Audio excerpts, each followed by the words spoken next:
Hello, my pretties! It's Crafty Mama, and I'm in the Hocus Pocus 3-part challenge hosted by Crafty Kitty.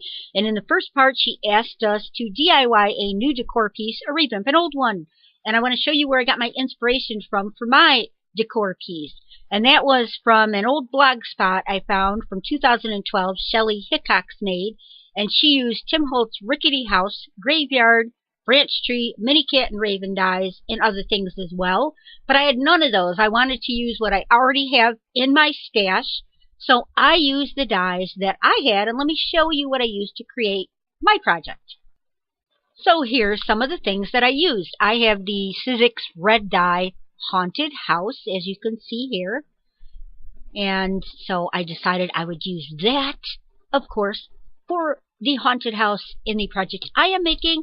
I also had the Sizzix tree, bear tree, however you want to say it, which I thought would go perfect in this project that I was trying to simulate from Shelley's blog spot that I saw. And I also had the picket fence from Sizzix that I'm using, as well as probably a couple other dies. I'll show you a few more things I used in this project, just so you get an idea. And the other thing I used was this other little die that I found that is also made by Provo Craft. I'm not sure the name of it. It's a thin die, but look at all the cute little elements, Halloween elements on that. I also used this Stampin' Up! Basic black ink pad, as well as the Tim Holtz Distress ink in walnut stain. And I also used Distress Spray Stain Fossilized Amber. All of these and more I incorporated into my project. So in keeping with my goal of using my own stash, I made my own base. And what I did was I had two drawers I'd made out of cardstock for another project. I glued them together. That's what you're seeing on the side. And then to make my base for this project more sturdy, I used white comic board. And I put it on top, on the bottom, and a couple of the sides. And it sturdied it up so that I could put what I want to on top. And I'm just showing you the back. I'll distress that. That's the white comic board. And I really love what the fossilized amber did that I sprayed on top. It's just a unique pattern. It looks really cool, I think. So before I distress and change anything, I want to show you what a few pieces look like. Here's the haunted house plain. Here's the bear tree by itself, just cut out with the cardstock. Here's the picket fence. And then I took part of the inside of the picket fence. I'm showing you. It came out of the little picket fence. I think I'm going to try to make little grave markers with this. We'll see how that goes. I'll be back. So here's my creation. I worked really hard on this.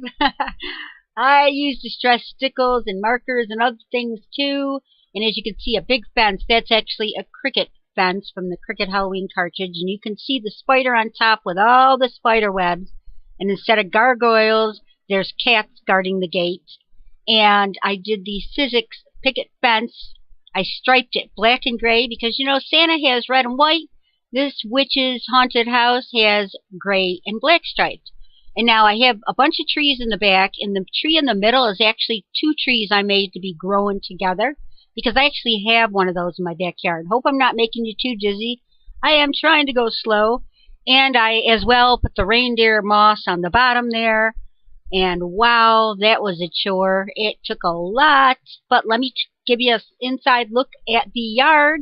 There's little tombstones, some tiny ghosts, a couple of pumpkins.